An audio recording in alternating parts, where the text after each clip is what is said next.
folks, and welcome to Sportsaholics Unanimous for the weekend of February 23rd, 2019.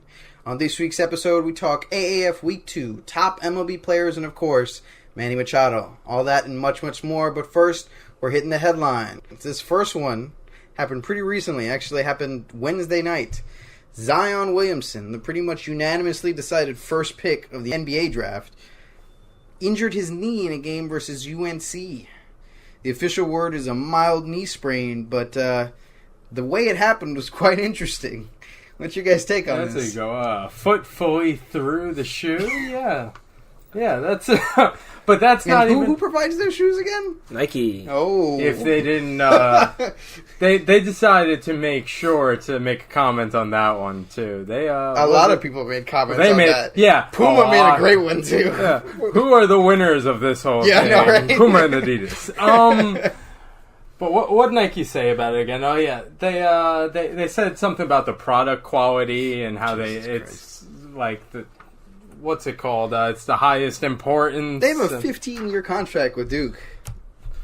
Yeah, well, you know what that also means, which goes Dylan's into speechless, by the way. You can't see this over the microphone. You know what that also means, which goes into a whole separate discussion, really. When he does come back, he's going to have to wear that shoe again. Well, so this is the thing, is that I think this has sparked a discussion about whether Zion's actually going to come back. Well, yes, that's the big question. Yeah. What do you think? I wrote here, should he sit out the remainder of the season? I don't know. He is a college player, and as a student athlete, you know, that's your job, technically, because he got a scholarship to play. Now, if you're a walk-on at a D3 school, you can say, fuck it, I'm not going to play. I mean, there's give and take. The thing is, like, for football, it's one thing, right? Because this is a pretty common occurrence in football now, where players will decide to sit out after an injury to rehab and make sure they're primed for when major leagues start calling. But for basketball, this is the beginning of the road. March Madness hasn't even started yet. Yeah. And to be honest, Duke did not look like a top 2 team without him. Oh, Duke without that was miserable. It was awful. All they did though, like right after that ended, all it was them throwing up threes and it was just a and then shooting fest. Defensively, it's like without him, they don't know what to do. I mean, I have to believe that Coach K, this is a guy who's been around the block for many years now. He'll be able to refine them a little bit, but that does not bode well. I think that they might have been favorites to win the whole shebang with him. And now, I don't know. Without him, I don't think they get out of the second round. You think they make a number 1 seed? No. No. I think they still get the number 1 seed. Maybe not number 1 overall. That's what I'm saying. Do you think number 1 seed? A number 1 seed, yes. Yeah? Okay. But yeah. That not overall. Okay. No. That North Carolina game, though, out of the 88 points scored by North Carolina, 62 were in the paint. Oof. It's like... I mean, that's a big guy. That's a big guy to replace. It's a big guy to replace, but it's not even close to numbers teams normally put up. Oh no! I understand they're a good team, like UNC. This wasn't a slack. No. What's his name? May is a great player. Yeah. Doesn't get enough credit, but overall, like it was massacre. Different team. They shouldn't do that to Duke. No, like they can beat Duke, but not by that much. I don't think that there should be a team that relies that heavily on one player. I mean, they have 3 players that could easily go top 5. Exactly. That's why I didn't expect them to do as poorly as they did by losing Zion. They also couldn't make a shot to save their lives. Arguably, those 3 guys might go top 3 in the draft. Yep. But who was it? Barrett. But this was the first time they played without him. Barrett played like shit, and he was getting just locked down. Hey man, some guys are good number 2s. I like Reddish. Reddish was doing real well. As well as he could. Not well that's enough. The thing. You have to take advantage of the opportunity. But actually, back to the should he play or shouldn't he thing, I got a couple NBA players said some comments. So we got Boogie Cousins over here. Said, knowing I know now, college basketball is bullshit. Do what's best for you and your family. Oh, jeez. Then we got Isaiah Thomas.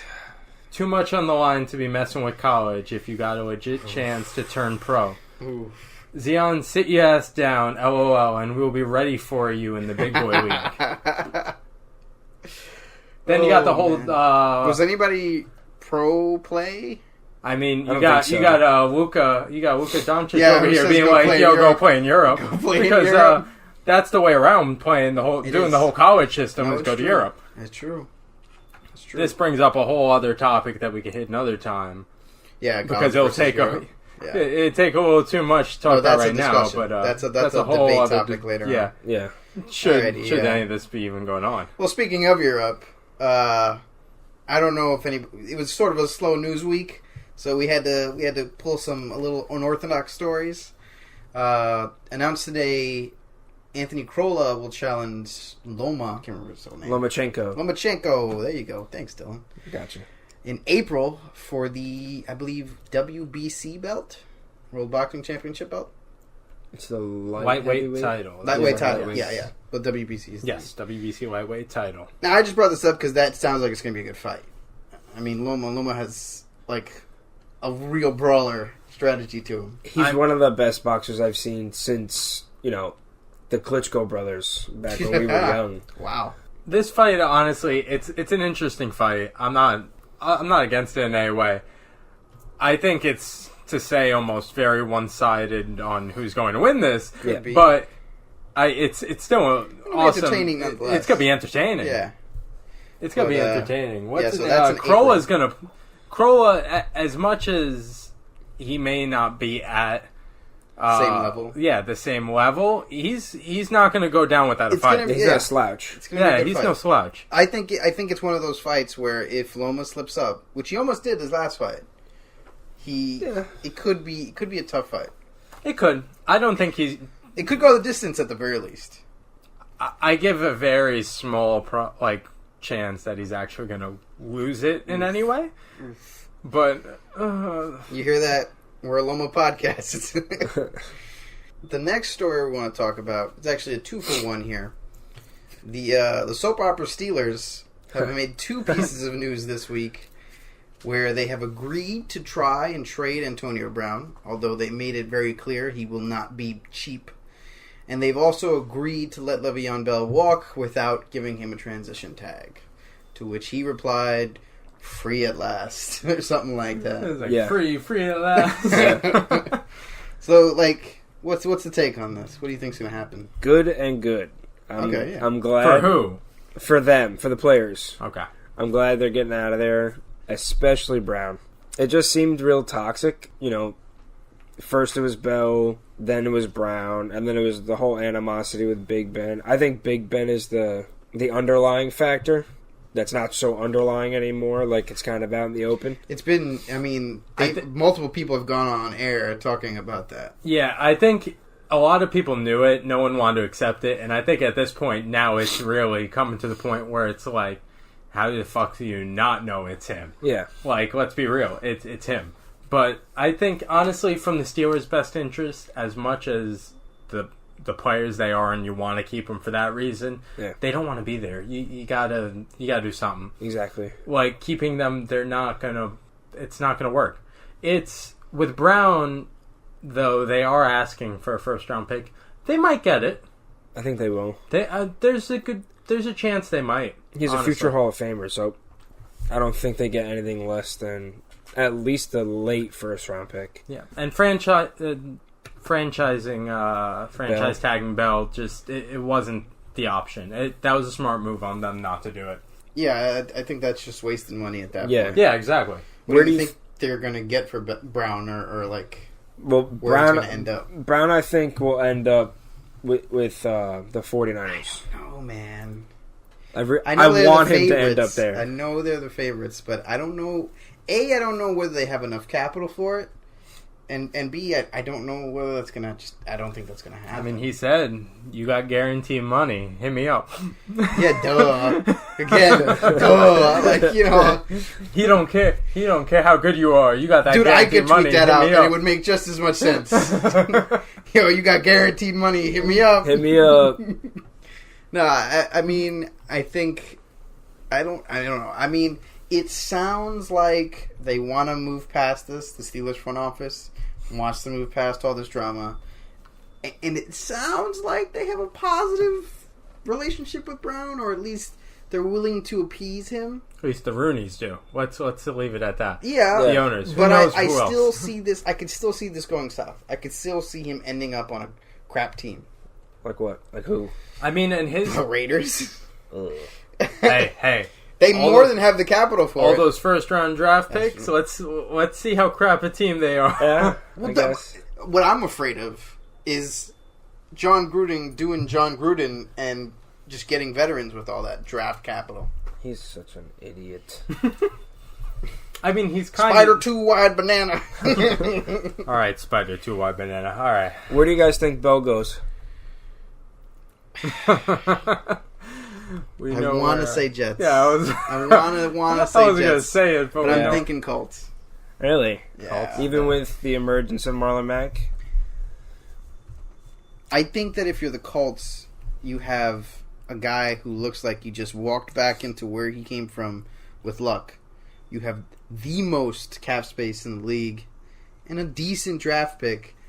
If you add a playmaker like Bell, you go from 0 to hero. I mean, they go from being a fringe contender to maybe a number 2, 3 seed.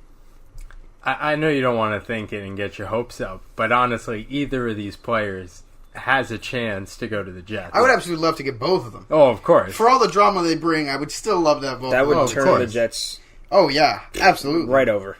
Complete 180. Imagine Le'Veon Bell on the Packers with Aaron Rodgers. I know that's a very good combo, but I don't think that's going to happen. I I don't saw think it is something either. that said that Brown might be a Packer, I don't know. which could serve well for Rodgers. He So, already from a business- runs like the offense with how it is. I don't think it's Well, gonna make a difference for the team. There's a new coach there now. And if you have two weapons as Different opposed guy. to one, elite anyway, because Randall Cobb's past his prime. Who? Exactly. And then you have Devontae Adams, who's great. I would not be surprised if the Packers' number 1 pick, they also have a lot of capital. Mid-round capital, but capital nonetheless, is a wide receiver. I could definitely see that. So there's a chance. Defense, Could be. They went defense first round last year. and they still Right? suck. Jair Alexander was And their they first still pick, I think? suck. Yeah, they did suck. It's because Clay Matthews isn't what he was. He can't run the whole defense anymore. I don't even know if he's still going to be around. He might not. He might not. Defense. All right. I think on that note, we'll transition to arguably the story of the week. Oh yeah, of course. Yeah. Manny Machado signs a deal with the Padres. It was just actually recently made official. 10 years, $300 million with an opt-out after 2023. Jesus Christ. I mean, hide your ears. That's fuck you money. That's like, wow. I mean, speechless is an inadequate response, but what's your take on this? Well, I mean, and like you said, fuck you. That's saying fuck you to anyone's thoughts that this whole owner's controlling this shit. I It's know. gonna- after that, fuck any thought that the prices were going to start going down and owners were going to start controlling I had things. hope, man. Bryce hope. Harper's not going to take a short-term deal anyway, and now that just proves that he's Bryce gonna get Harper's more money. getting at least 10 for 300 now. I mean, if you were an owner around the league, you really, really didn't want this to happen. No. You really didn't want this I to have happen. pros and cons, Go for it. but not. The cons are all have to do with the money. Yeah. There's no pro in that because it ruins the league. It's literally going to ruin the league. I wrote in my notes that the inflation rate of the contracts are going to just go up, up, up, up, up. Yeah. And you're going to get mid-level talent guys or, relief pitchers that get 2-3 year deals. I mean, could that you get argue that the these- inflation is correlated with actual economic inflation? No. No. No? There's nobody in... I mean, that's a valid response. It's... Being a baseball player myself and looking at this, that's... Yeah, great. You can take care of your family and 20 other families with that money. 20. With ease. You could feed us. You could own a small town. Exactly. So, what's to say that 3-year mid-level reliever guy that gets 3 years, 20 mil normally, because that's not a lot of money, right? Now he's going to get 3 years, 55, 60, 65.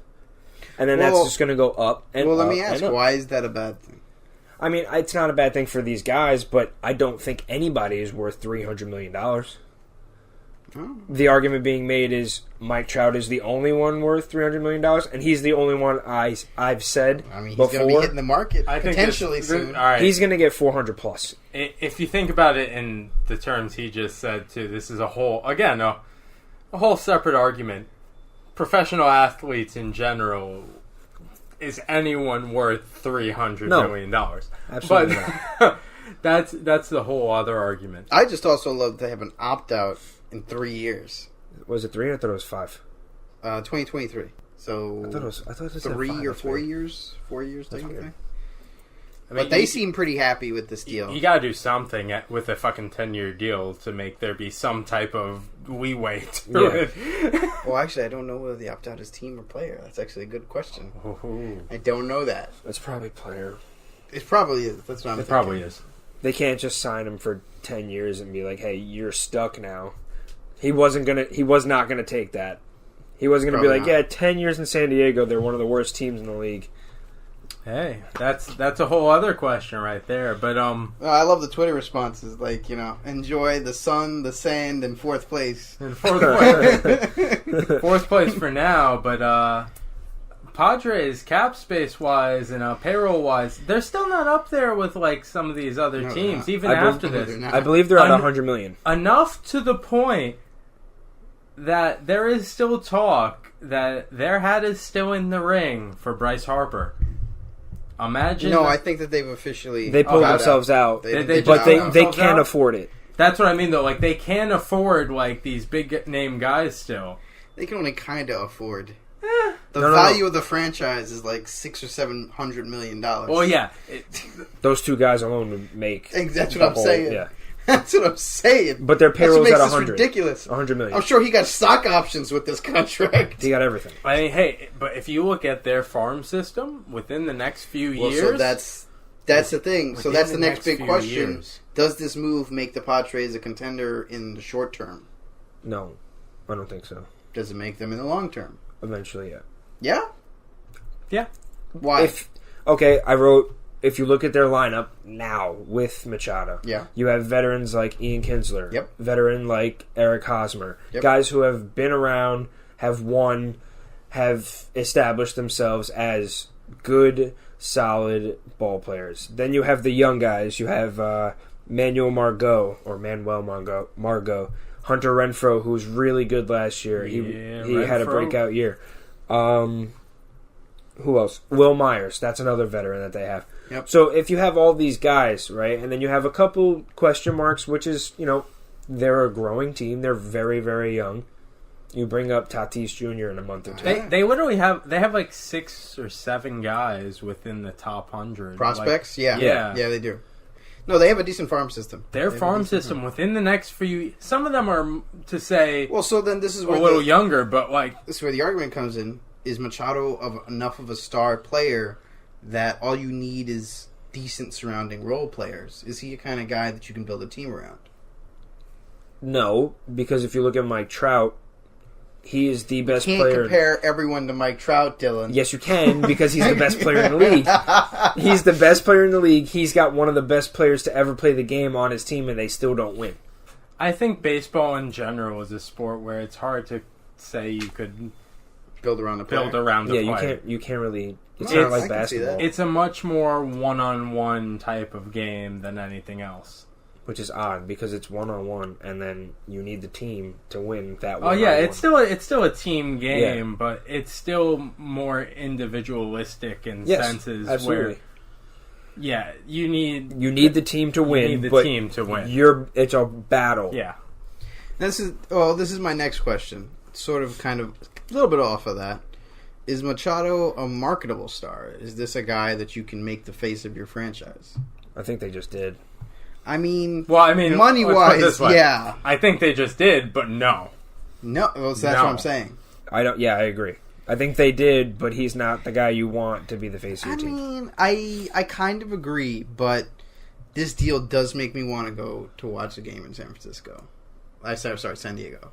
I don't. Like, I kind of want to see that. I mean, I'll wait for them to come to Queens.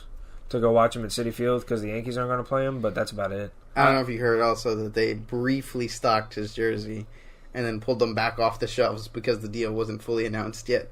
I believe today it was. Yeah, today it was fully announced. Today it was but they announced when the rumors broke yesterday, they started selling them in the team store immediately. Today it was fully announced. Yeah.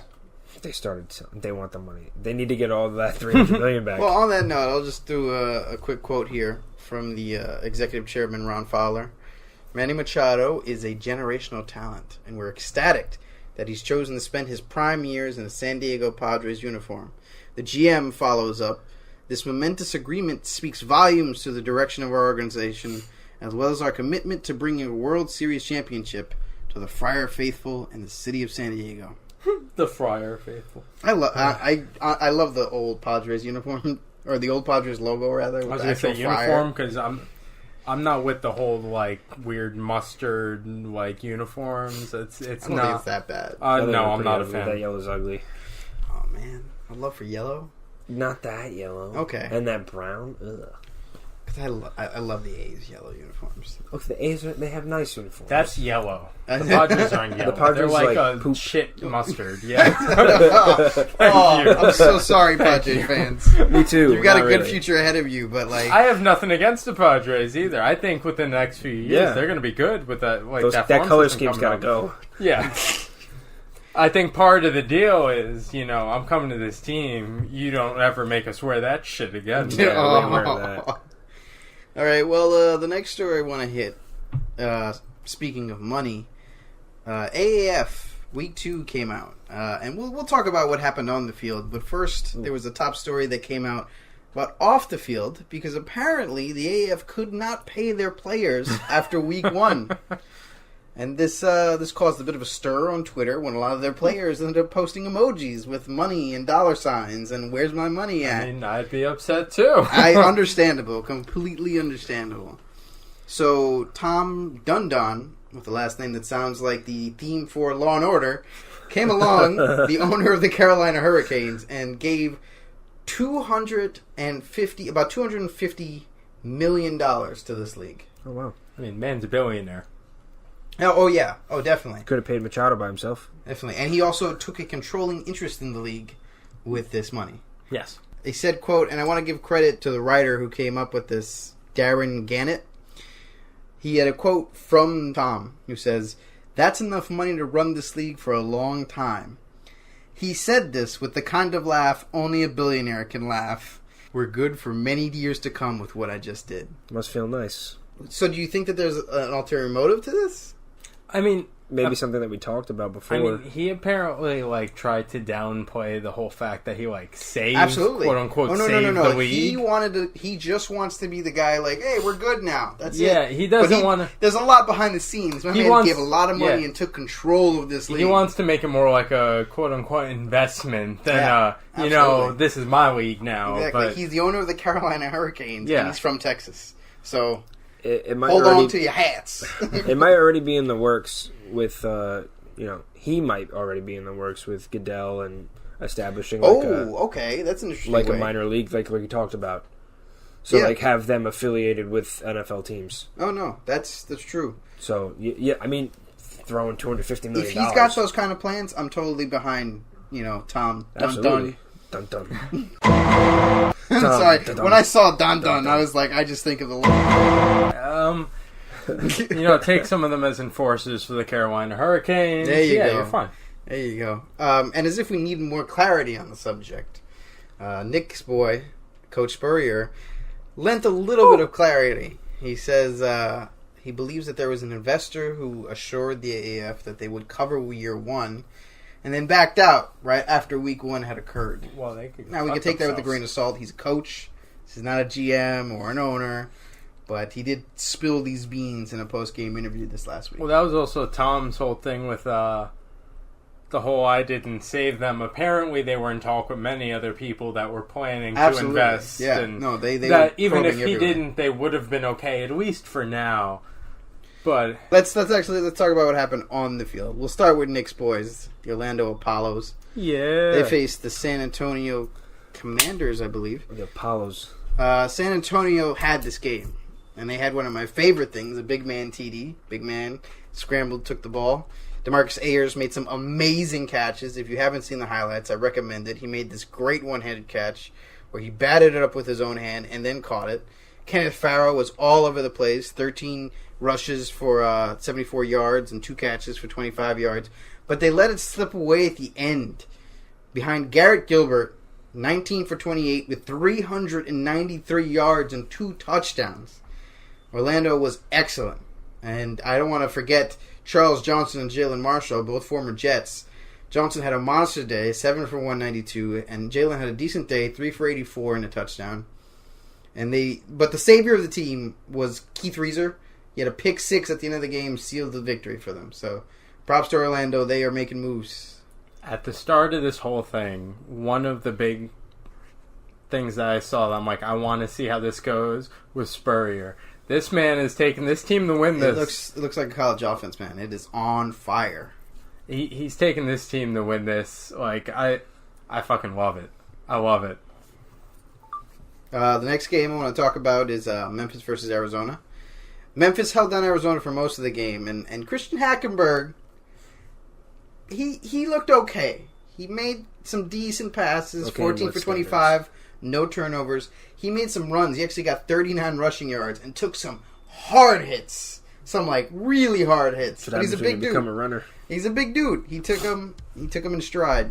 But this was the Zach Stacey show from Memphis. My man went 19 for 101 yards. Another former Jet, former Bill, and he looked as good as ever. You know, you really wonder if these guys, ever go out of shape because they look like game ready.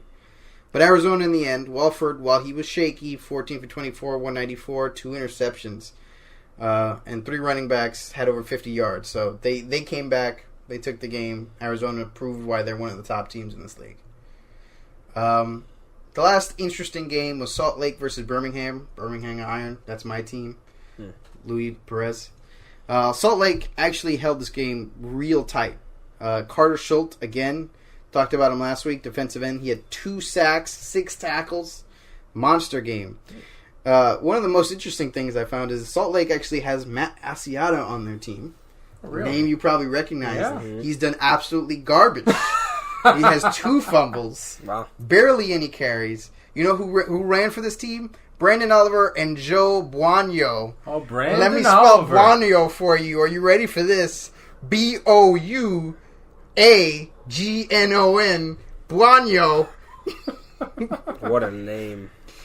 Brandon Oliver went 14 for 40 yards, and Buonio went 11 for 70. They both had great games. Brandon Oliver, that name sounds familiar. Yep. Is that former Charger Brandon Oliver? I believe that is former Charger Brandon Oliver, along with former Viking Matt Asiata. But in the end, this was Birmingham's game to lose, and they did not. Perez went 14 for 38, 184 yards. Trent Richardson with another pedestrian performance, 19 for 41. He seems to be the talk of the town, but he really hasn't backed him up with solid numbers. Man's not. I don't even think he's averaging 2 yards a carry right now. No, he's an 2 average touchdowns and a back. fumble through 2 games. No, he has not been worth the money. Well, I don't know about the money, but not worth the hype. No real money. He's one of the names of this league. He's supposed, and it's for him. It's also he wants to be back in the NFL. Oh, I'm type sure. of thing. This guy was a first round pick, Yeah. if I'm not mistaken, top 5 when he was taken. Yeah, but you know what's been really interesting? So far, he hasn't proved anybody wrong. I'm sorry. I hate to put it that way. Yeah. I mean, it's the you know truth. what's been really great with the AAF? Look at the scores from this week. Out of, 4 games that were played, 3 of them were 1-possession games. Absolutely. I believe it was a 3-score, a 4-score, and an 8-score. Yeah, and they were all good defensive matchups, too. Yeah, Very and good even the one that wasn't, it was a 12-point game. It wasn't something crazy out the there. Orlando game. Yeah. That game was the only game I would say that offense really mattered more than defense. Although there was a pick 6 and a fumble recovery for a touchdown, so you can't say that there was no defense in that game. No, there was defense. They've been balanced games. So, if you haven't seen them, if you're listening to this and haven't seen them, and you enjoy football, I would recommend it. It's a good watch. Try to catch the Birmingham games, try to catch the Orlando games, and try to catch Arizona games. Notice the team I didn't mention, Atlanta or San Diego, and they happen to play each other this week in a snorefest of a game where the headlines of the game were not really about the game. Get this. the two teams facing each other were wearing purple and yellow and purple and beige. Woo! Just call it quits in there. It was horrible. It was so bad. They're wearing the same shade of purple and basically different shades of yellow. In the same places on their uniforms. Hold up. There's 8 teams in this league, right? There's a ton of colors on the wheel. You can use anything. Anything. Yeah, it was really hard to watch. Like, we could probably go through this right now, like red, green, blue, yellow, orange, black, purple. Like, I'm sure none of the teams are red and black. There is a red and black. There is a red and black. San Antonio. Yeah. Oh. Birmingham is what, black and silver? Silver, yep. So why not red and blue? Yeah, no, I think that's open. There's Salt Lake is white teams. and blue. There's 8 teams. There's a fucking 1,000 combinations. Yeah, open. 1,000 combinations. I mean, look at the NFL. Choose a different color purple. 8. Like purple. Not only there's only one team in the NFL that really wears purple. Yeah. Yeah. Exactly. So why not use a different color purple or just a whole nother color? Not only that, but it's not only is it purple. The backup colors are yellow and beige. Yeah. The fuck? Yeah. No. And this is the thing. I don't understand. I don't know. I haven't noticed this, but I guess they don't have home and away uniforms, which, money wise, I guess I get that. Yeah. But you're not gonna see jersey swaps in this league. Whew, when we play Madden, and it's like I really like the home uniforms. Okay.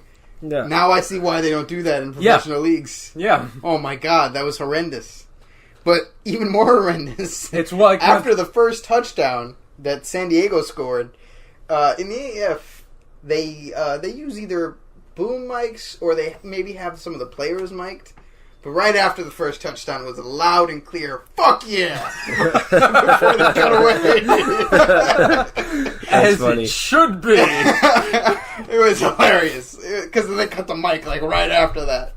But, purple and beige, motherfucker! Exactly. It was hilarious. And then the biggest thing, and you may have seen the highlight on Twitter, was not a Patrick Mahomes style no-look pass.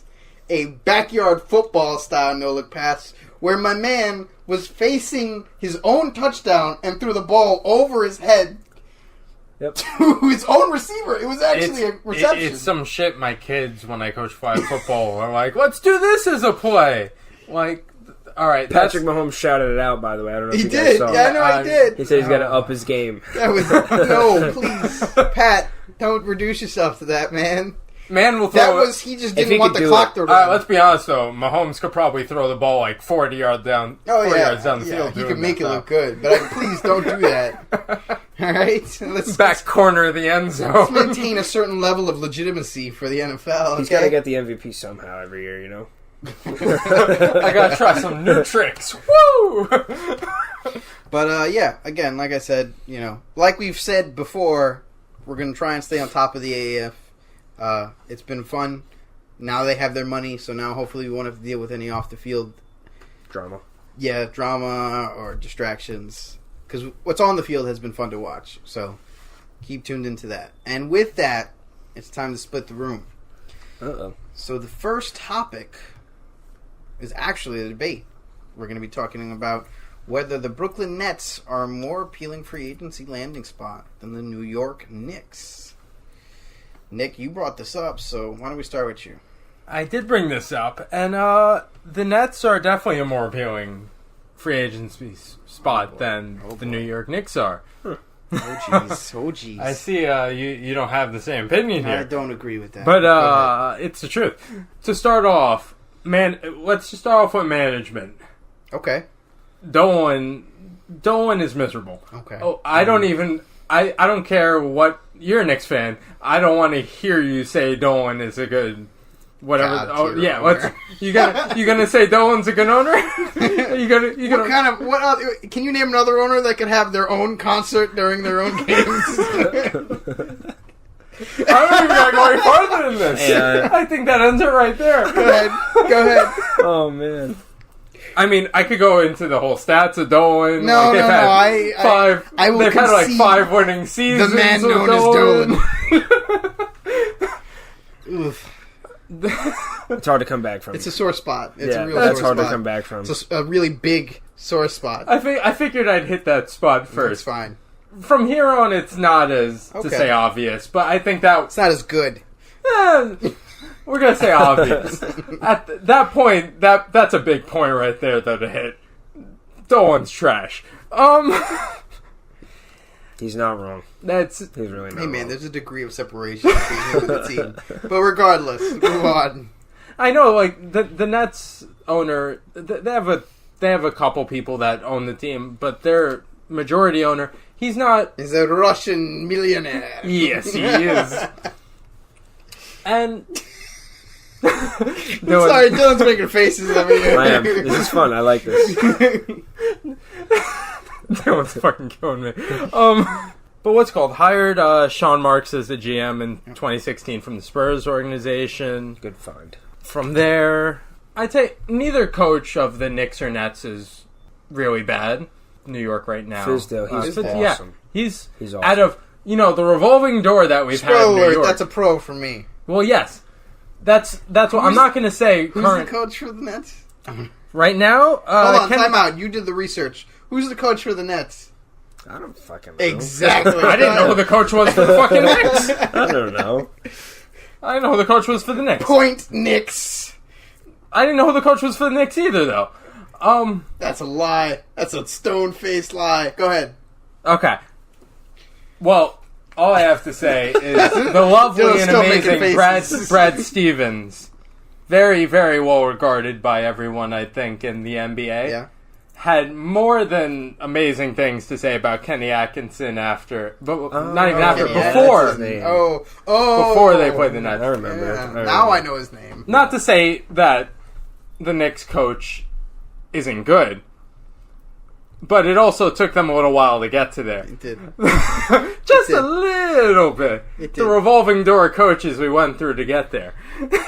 That can all go back to Dolan, though, so... That can all go back. Can we not? Sorry. Can we not? Sorry. All right. I think Knicks here. Don't worry. I got Dylan's a Knicks fan, here. but he already sees the theme that's going on here. Yes. Keep going. Go ahead. What else you got? I'm trying to think if I should really keep going or just absolutely let you understand the theme that's going to ruin it all no matter what. Is that as long as Dolan... That's a weak argument, my friend. I don't need to keep going. The Dolan is the theme here. As long as Dolan's still there, that it's not... All right. Nothing's going to happen there. I have more. May I plead my case? I have more, but Yes. I'll let you let you bring in All right, before I here we keep go. going. First of all, the Knicks have titles. It may have been a while ago, but we have titles. Oh, yes. In the NBA, I will not the ABA, which are the only titles that the Nets I will give have. the Knicks the pedigree standpoint. Yes. Yeah, more historic players. I will give the Knicks a Bernard pedigree King, standpoint. Patrick Ewing, Walt Frazier, Willis Reed. You join those ranks. I'll give them the pedigree standpoint. But fine, we don't want to go... Okay, you give them pedigree? Yeah, I'll give them even pedigree. go current. The Knicks have 2 max spots. 2 max spots. That's enough money to lure free agents with other free agents. The Nets also have 2 max spots. Yeah, but they have to waive more players to get there. We'd have to waive players to get there, but who on the Knicks is untouchable at this point? Who on the Knicks is... So we have players we have to waive, but we have more of a decision to make because we have players. The one thing I will say is you have young talent. I will give you that. The Nets have a lot of good young talent. The Knicks are starting to get young talent. DSJ is a great weapon if we keep him. Oh yeah, Mavs fan, love DSJ. Yes, Ntilikina, he's a utility player. He's not going to be the guy who puts up a bunch of points on the scoreboard. He's a defensive guy, but he's a defensive guy, and he's working on his passing and he's working on his shot too. And Knox, he's a little hot and cold at the moment, but the guy has a lot of potential. If we can turn 2 of those into Anthony Davis, which is a very real possibility, or we turn our draft pick into Zion Williamson, Reddish, RJ Barrett. We'll give him some Jordan sneakers. And Nike. Sneakers he's not going to break through? Through the side, man. I mean, it's hard to argue that's not an interesting location because we're just talking about free agents. Yes. Anthony Davis would be via trade, and Williamson would be via draft. So these are both things that we could use to reel in some free agents. Now, as far as periphery of NBA is concerned, the Knicks are the big brother in New York. I'm sorry. Like, the Nets, they're the young gun. They're doing very well this season. Props to them. But they're going to be the little brother until they win a title. I'm sorry. It's going to be the whole pedigree thing, and I'll give that's the Knicks' biggest thing is the pedigree. Yes, and Barclays is nice. I graduated there. You graduated there. That is true. Yes, it's a very nice stadium. First ever to graduate there, yes. But it's not MSG, and it does not have the gravitas that MSG. It's not the Mecca. No, and I think that's a huge selling point for a lot of these guys. Guys love playing at MSG even when they're on other teams, let alone being on our team and having the crowd root for you. What? I actually have that written down. Yeah, no, I think like, that's who doesn't want to play selling at the point. Mecca? It's like that's. I'll give it stadium wise. To say in the point, I'm not going to give it city wise in the sense that they're. I understand it's Brooklyn, not New York. They're not in the city, whatever. But it's New York. Well, that's the thing. But, I would think that if they won a title, they would have a better standing. Brooklyn is arguably more where basketball is born than Manhattan. Brooklyn love. But I still think that the Nets are considered the little brother. And for your argument's sake, I know Fizdale. I don't follow basketball that often, and I knew who Fizdale was. And players across the league know who Fizdale is. My man got vouched for by some of the biggest names in sports when the Knicks hired him. Yeah, they were saying, wow, the Knicks got a good one. About, stuff like that. I don't remember his name. What's his name again? What's his name? Atkinson. Kenny Atkinson. I don't know if the same could be said. He does. I don't know if the same could be said about him. I think these are all hard marks for the Knicks over the Nets. I think that the Nets are doing well this year, and then maybe they're more positioned for long-term success? I might be able to concede that. I think that's a big thing. They are, but I think that for free agents who want a ring, I think they can get together, come to New York, and get a ring next year. That's the thing, though. Multiple of them are going to have to get together for that to happen. Yeah, and I see that happening. Not to say the Nets... Raising your hand isn't going to... Yes, Dylan. I want to play devil's Dylan is advocate raising his here. hand I don't know here. who devil's advocate. You have both sides of the argument here. I do. Right? So, okay. Who are you calling the devil? Actually, you know what? Let me play the middle. Yeah, go ahead. There we like go. you said, the Knicks can, attract the let's win a ring here with bringing free agents in here. Exactly. The Nets also have that cap space and room to do the same thing. So, who's got the advantage there? Well, you're the third party here.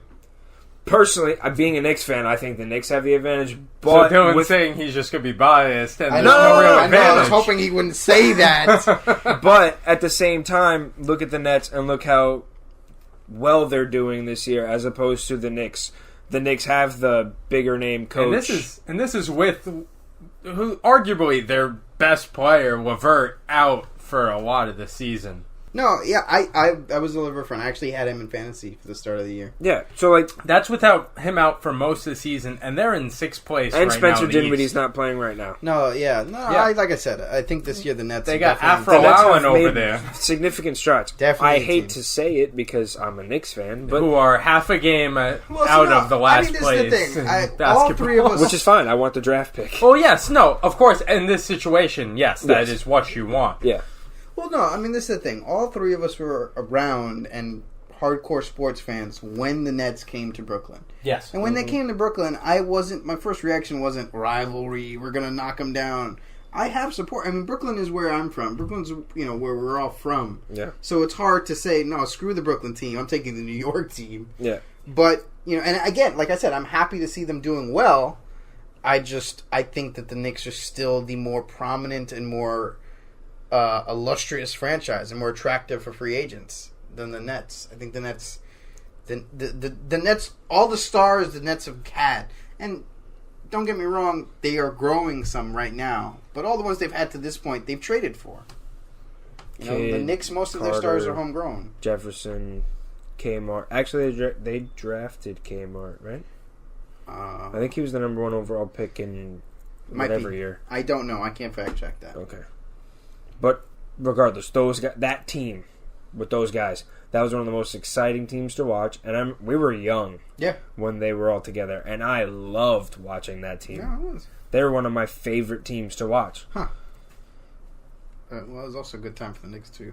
It was very good. Yes, that always helps. Very Also good for the good. Knicks. I mean, when the Knicks are good, I watch more basketball. It's just how it goes for me. Yeah, I haven't been keeping track with basketball too much. It just doesn't pique my interest anymore. I think we've successfully split the room with that I think one. that one's and in the end, honestly, neither of them's bad. Yeah. I think both teams are going to have a good offseason. Yeah, it's this debate right here isn't to say my thing though. One is good and one is shit. I think the Celtics are going to take more away from the Nets than they will from the Knicks. That's an interesting take. I think in the end they'll take away from both. I don't know. I think just the free agency pool in general. A lot of the free agents are going to look at the board and say, "I want to end up in either New York or Boston, not New York, Brooklyn, or Boston, or not Brooklyn or New York." Even though that sounds stupid. Yeah, I think. And I think that's one of the things too that to say is almost people don't think of as much as it is in basketball, Brooklyn and New York. Yeah. If you think someone wants to be in New York to say city, like the whole for the environment, for the media and the environment, you're going to get the same thing. That doesn't per se mean they mean the Knicks. Yeah. Yeah. No, yeah. If you want to come here for the nightlife, for the business, because some people are for the business or for the brand, then you're going to get the same thing if you come to the Knicks or the Nets. So I can't say that there's any advantage there. But yeah, so speaking of franchises and franchises in the media, Hard Knocks is coming out next season. Yeah. Coming off a great season. I don't know if either of you watched it, but great season where they followed the Cleveland Browns. If you have not seen it. What's Hard Knocks on again? What HBO. HBO, yeah. I just got but their archives are on... you can watch the last season on HBO, but their archives are on NFL Game Pass.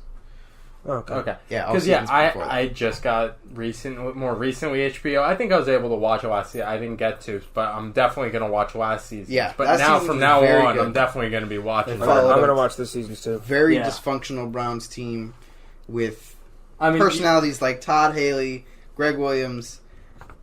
I don't think Hugh Jackson counts as a personality, but he was there too. I mean, you can't pick anyone better. The Browns were the pick for last year. Oh yeah. To do this. Yeah. So looking ahead, there are 5 teams that the NFL can, for lack of a better term, force, a.k.a. these teams cannot decline it. The 49ers, the Raiders, the Giants, the Redskins, and the Lions. So the first one I want to talk about, 49ers. I have 2 of them on my list. 49ers, what do we think? I think that'd be very, very interesting. Especially with Shanahan being a young coach, Jimmy G, last year coming out and saying, I'm better than Tom Brady. The whole dual threat at running back with Breida and McKinnon. Oh, yeah, your boy Breida. My boy Breida, shout out Matty. And then potentially AB coming in and the behind the scenes of that. No, I mean, you have a lot of personality. You got George Kittle there. You got Jimmy Garoppolo, Sherman. You got, and then potentially Brown. Jimmy G alone is enough personality for everybody. Like, that's going to pull in a lot of viewers. Jimmy G still alone dating is a porn star? I don't know. All right, that comment talking alone, about off the field stuff that I would love to follow. Yeah. That comment alone is the reason why the 49ers are a definite option for this show for this year. It's funny. I have them down. I've wrote them down on my list as one of the teams. Like I think that it would do it. So they don't meet any of the predetermined. I guess there are certain requirements. I guess you have to meet to decline. Do you have them written down? Yeah. So go for it. So the whole inclusion thing, that these 5 fall under. Yeah. Are three things. Yeah. 1, you can't have a first-year head coach. Yeah. Makes sense. So first-year head coaches. Well, so they're not gonna do that with the first-year head coaches. Yeah. So the important thing to note with these 3 rules that Nick's mentioning is that they allow the teams to decline. If you meet any of these requirements, you can say no. Yes. That's fine. Doesn't mean that they won't ask. Yeah, and it doesn't mean that they won't say yes. Yes, exactly. It just means they can't say no. Like, first-year head coach, you want to work with your team. The cameras so no and everything. Jets, no Packers. Yeah, decent amount of teams no here. Bucks. Dolphins. Ooh, the Bucks would have been so good this year. Yeah, they're on my list. Dolphins could be interesting, too, with all the new coaches. But that's another reason, if asked, they would not say no. But, all right, so 3 things. Yeah. First year head coach. A playoff berth in the past 2 seasons. Yeah. So that's a lot of teams. That's a lot of teams. That really does narrow it down. Except the Giants, which is surprising. They were number 1 on my list. And if they have appeared on Hard Knocks in the past 10 years. Yeah, 10 years. Those are the 3... It's a lot of teams there, too. Those are the 3 inclusions for... See, the Jets were on my list, but I didn't know about these rules prior. So, and they have a new coach, so... Okay, well, so we said 49ers. Now, we said all the benefits of 49ers. To add on to that, the GM, John Lynch, and the head coach, Kyle Shanahan, have both said publicly that they do not want to be involved. And that they would probably torpedo the show on purpose to try and avoid being on the show. That'd be pretty cool to watch. I don't know. They said it would make bad TV, is what they said. But that's interesting TV. I don't know. But I think it's better when the teams have more transparency and want to be involved. Oh, of course. So that sort of was a turnoff for me, that they both have publicly stated they don't want to be involved. It makes sense. As interesting as they would be. So we'll move on to the next one. The Redskins. My first note, probably not. No. I wouldn't want to see what's going on with Alex Smith's leg. Yeah, I feel bad. I mean, bad. The only Leave interesting... That to say that is the reason why not, but that's also the only interesting reason to it, the fucking QB battle that'll be going on. With who, though? Whoever they draft? Yeah. I mean, so this is... My pros or is Mark that Sanchez? You don't... Alex Smith. I think that there could be a quote-unquote road to recovery story you could follow with that. The QB battle, whoever the QB battle is. Interesting city back front. When you look at DC could be an interesting place. Because if you haven't watched the show, part of the show is what happens on the field, part of the show is what happens behind the scenes, and part of the show is looking at the fans, and particular fans who have been invested in the team and who react to what's happening with the team. In the end, Cleveland had a lot of that. Well, but the Redskins, it's just... the whole team in general, they're not... Another one of the benefits is Geis. Geis coming back could be interesting to watch. Yeah, but that's only 2... No, I know. I didn't mention too many things. Ugh. No. They have a very infamous owner and front staff that I really wouldn't want to... As we go through these 5... I put you to sleep. Yeah, I think as we go through these 5, we'll all agree the Redskins aren't even top 3. They're bottom. I would say the next bottom one, although interesting, is the Detroit Lions. Personally, I think they're bottom barrel. Yeah. They're 4 Redskins. It's also because they're the better team. You got Matt Patricia. I'm curious to see what kind of guy he is behind the scenes. You got an interesting city in Detroit. A lot of backstory there. A lot of history they could draw from there. Yeah. Stafford seems like a fun guy to watch. They're doing an offensive revamp. You get to see Kerryon Johnson. Yeah. Get to see arguably one of the best threesomes in the receivers in Detroit. They have a very interesting threesome there with Galladay and Marvin Jones. But that's 2. It's not really a big team. That was 2. But they had Tate, but I don't know who they have now. Yeah. But what it is? Out of everything you just said too, it's all interesting because they have decent players. Yeah. It's not because we think there's going to be some interesting, to say, entertainment quality to I it. agree. Which is why I think, honestly, the Lions are the last choice out of this 5. When it comes to personality, Stafford probably would be doing the heavy lifting. Yeah. Yeah, Patricia's probably like Belichick. And not even we like have to see how many pencils Patricia could put behind his ear. To be honest, even with Stafford, it's not even to say anything crazy. I would just be curious to see if he's as much of a frat boy as he looks like he is. For sure. Because he looked like it, but I don't think he actually is. Does he have kids? Because if he has kids, probably not anymore. But he definitely was. He's in the middle of his contract. I think he's at 30 at least, 31. He doesn't have to have kids at 30. I mean, you don't have to, but that's normally when he does. But let's just put it this way: if we look quarterback-wise alone, Jimmy G, Matt Stafford, who are going to watch? Okay, let's not. All right, yeah. Next one. Next one. Arguably, so these next 2 are arguably the top of the heap for me. Yes. You've got the Raiders. Spider 2-wide banana John Gruden over there. You've got the could-be quarterback controversy with Derek Carr. Who knows, yeah. Marshawn Lynch. Always, I'm here so I don't get fined. Yeah. Exactly.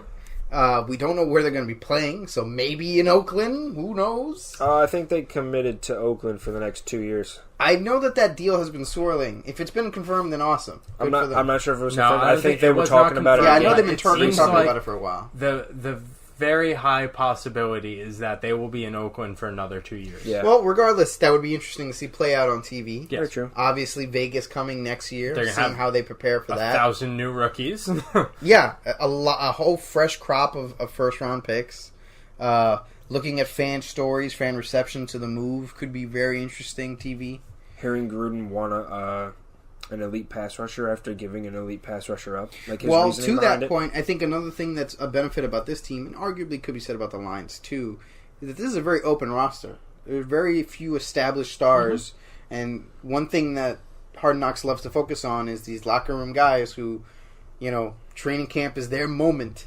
Especially with all these not only rookies, but look at all the first round picks, first 1, 2, 3 rounds, they have a lot of people, a lot of rookies that are going to be fighting for starting and even number 2 these high spots that they're going to be fighting for. Yeah, no, I think and like I said, I think this is a team where you took away Khalil Mack, you took away Amari Cooper. Yeah, so the top spots at these elite positions are up for grabs. Mm-hmm. And like I said, depending on whether or not they want to bring in a quarterback, maybe Derek Carr's position is also up for grabs. Or even a running back, to be honest. I was going to say, Marshawn, he's been productive, but that's another position I could see being taken over. They got Rashard. Lynch, Martin, Rashard. Yeah. It's not terrible, but it's not good. No, but that's you're not going to call that. Maybe a few years ago, Lynch and Martin as a 1 and 2 would be amazing. Yeah, but less than desirable for sure. Well, this is the thing is that like I said, Hard Knocks loves to focus on these grinder guys. Last year, Devin Kajust and Brogan Broback were the two sweethearts of the group. So Broback was the third string quarterback who was really ditzy and had this cute girlfriend who did everything for him. Okay. And Devin Kajust was this guy whose father has had in and out bouts with cancer and believes in stones that heal and make you better at what you do. I don't know. But he was a loving guy, and it was a guy that you could root for, and Hard Knocks loves to do that with camp guys. And the Raiders are a team I can see them doing that with easily. Not to go back to it, but you say that, and the first thing that comes to my mind is you said the whole girlfriend thing. All I think is Jimmy G with his porn stars. Oh, well, then, I suppose that is a much better storyline, right? I'll put Raiders at 3. 49ers at 2, and here comes his number 1. And the Giants at 1. The New York Giants. Yeah. So you have the NYC backdrop. You got Saquon, Eli Manning, Odell Beckham, potentially a huge first-round pick, maybe a quarterback. You get Gettleman and Shermer, two guys who, I don't know, could be interesting to watch. The fans would definitely be a fun thing to watch. Again, another team that has a lot of open starter positions on their roster. One more notably as of yesterday, Landon Collins. Yeah. As a Giants fan, it's just clean out that locker. Well, sidebar, because we have the time for it. Do you disagree or agree with that? What, letting him go? Yeah. I completely disagree. I don't know, man. He's your best defensive player. He's a Pro Bowl safety. He's the most consistent guy on the field. I think that this is a sign to me that they're finally picking up on, we need young guys. He's not old. He's not that young either. He's not 30 yet. I don't know if he's been elite quality, though. I think the Giants have more to worry about than him. I think that's the issue. I think that's the thing. I don't think that they want to give him the kind of money that he'll probably They could have just tagged him. Is he worth a tag? Yeah, why not? Is he worth the top 5%? Yeah. I don't know if I agree with that. He's a top defender in the league. All right. Well, sidebar over, actually. Not top safety in New York. What do we think about Keep the going. Giants? Do we think that that would... I think that this is the team. I think for so many reasons, this is the team. For Hard Knocks? Yes, yeah. I agree. The whole drama surrounding the Giants and how they've sucked recently, and Saquon coming in and not being the right pick, which I think is bullshit. He's a generational talent. He changed the look of that team completely. I know they didn't make the playoffs, but they made a push. Eli's on his last leg. Giants fans, love Eli. There's been a lot of hubbub around them. So, And Odell alone, on his own, can make, a series of Hard Knocks interesting. And not to say in a negative aspect, because he's gone from being negative light all the time to what the hell is Odell doing? We haven't heard about him or heard from him in weeks. He hasn't opened his mouth. He hasn't done much. He got paid, he shut up, and he put out all season. Nick and I both put on suspect faces. I know. Just for disclosure purposes, Dylan is the Giants fan of the room. Yeah. Nick and I both... Well, I'm a Jets fan. Nick is partly a Jets fan, partly a Chargers fan. I am a Chargers fan. He's a Thank Chargers you very fan. much. He's a Chargers fan. No, wear that loud and proud, man. They're a good team. Yeah. They're a good team. But yeah, no, I could definitely see the Giants being the move here. Number one, they can't decline. Number two, they got a lot going for them. And number one, they can't decline. They can't decline.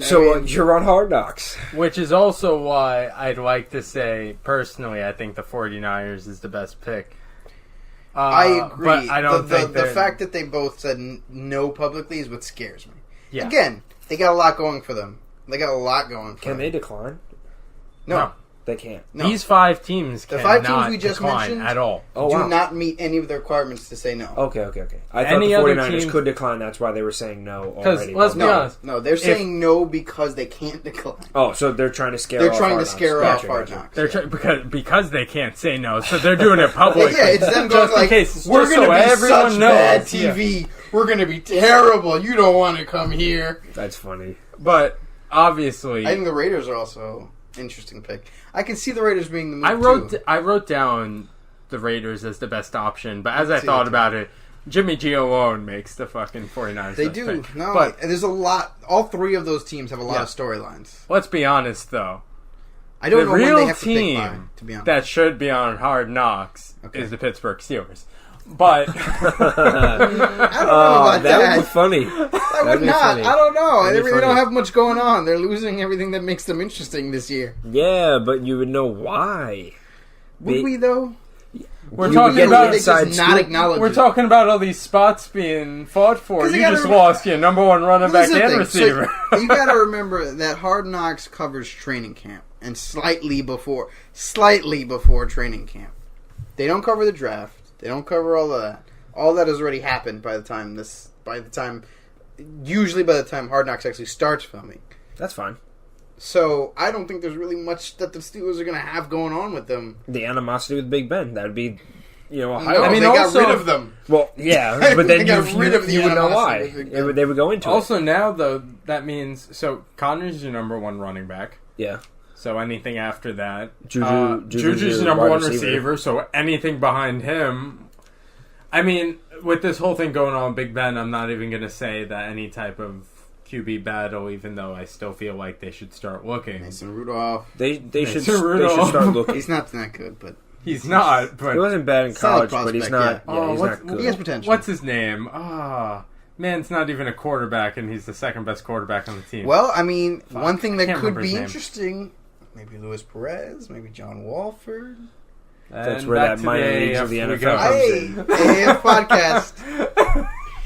I mean, I think it'll be interesting. I think next year will be very interesting. Or maybe even this year, after the AF ends. Maybe Colin Kaepernick. Maybe some of these teams who, maybe the Jags take a chance. I wonder what the rules and regulations are in regards to taking guys from the AAF to the NFL contract-wise. I think they have to probably finish out. I mean, the AAF is only a few weeks. AAF's going to be done within April. Yeah. The AAF's going to be done way before all that. So. But I mean, in regards to, are the guys in the AAF signed to probably 1 year contracts? Deals? Probably 1 year contracts. Maybe down the line they'll do multi-years, but I have to imagine this is the kind of situation where they're all 1 years. Yeah. But, all right, so let's start. Let's hit teams, if anybody has any, that are not on those 5. So these are teams that could potentially decline. I already mentioned mine. Yeah, go ahead. What'd you say? Pittsburgh Steelers. Pittsburgh Steelers, okay. I have the Bucks, Bruce Arians, Jameis Winston. Could be an interesting combo. They were on there 2 years ago, I think. Yeah, they were on there recently. I had the Jets. I also had the Jets. I mean, the Gase, Williams, that's a 1-2 punch. Both sides of the ball. And then, of course, as far as personality, you got Darnold, you got Adams, Big Cat. So, I think that there's a lot there. And then, of course, New York backdrop. And then finally, I have the Colts. They could have potentially have a big offseason, potentially with Bell. Andrew Luck, big goof, fun guy to look at. Andrew Luck. And I think that Love Andrew Luck. Frank Reich and Ballard, that's a really interesting combo. They've both made some very interesting moves in the last couple of years. And I think that watching them work could be very interesting. I didn't have them on my list, but I should have. I agree with you. Yeah, I think like I said, I think they could have a big offseason and could be very fun to watch, and especially training camp. And Bell might not be the only pickup they get. No, absolutely. They got buku money. Yeah. I mean, they will end up spending buku money, whoever does, to get Bell. But regardless, they'll have money on the table after. He wants a lot of money. He does. I had the Jets as well. I didn't write down 5. I only had 4. 2 of them we mentioned. I had the Jags. Yeah. I think the whole dynamic with Bortles being terrible and then benching him and then playing him and then benching him again. Whoever they pick in the draft. If they go quarterback, if they trade for Nick Foles or sign Nick Foles, whatever that deal with him is, whatever the Eagles are doing with him. So, yeah, they might tag him. That's the one thing we have to keep an eye on is tags this week and next week. Yeah. But I think that whole aspect of they went from top team to bottom team in a year, and that could be something that's covered, especially because of Bortles. Bortles played well 2 years ago. Last year he played like shit. You also have Tom Coughlin. Exactly. That's a very interesting man there. Love Tom Coughlin. Doug Marrone, not too bad as well. Yeah, he's a pretty good coach. And Blake Bortles. Blake Bortles is a charismatic guy. For all he does on the field, he's a fun guy. I don't know if you ever watched interviews with him, but he doesn't take himself incredibly seriously. He knows, Could be why he sucks on the field. I knew you were going to say that. If we want to... As soon as I said it, I'm like, those guys are like, that's why he fucking sucks. As much as I don't think this team would be good for the sense of a lot of these teams kind of suck, and you have those open spots. Let's be clear, the Cleveland Browns were on last year. Yeah, so as much as the team that just popped in my head when you said Blake Bortles and personality, they don't suck in any way. Ooh.